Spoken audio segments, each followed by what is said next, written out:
sadly, in what seems to be happening more often than not now, that guy right there, Austin Forkner, is out again. This time for both of the remaining, or the last two remaining SMX playoff with a apparent knee injury. I don't know more about that, or what it is, tweak, who knows, but it's just kind of sad to say. You think at one point in the last couple years, Austin Forkner and Chase Sexton were racing for a championship in the 250 class. Since then, Chase Sexton's moved on and won one, and Austin Forkner has spent more time on the sidelines injured than he has actually racing.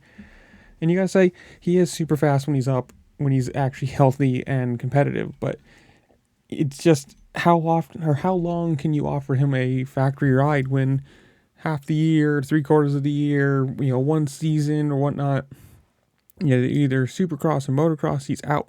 And it's not like he's out for a race or two, he's out for the whole thing, or 75% of it.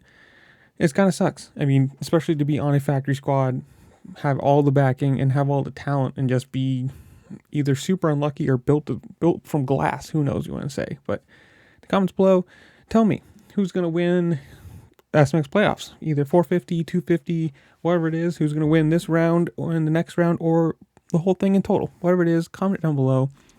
Make sure to like, share, subscribe, do all the fun things this platform allows you to do, because it does help me out. I appreciate it. And with that, I'll see y'all later. Peace.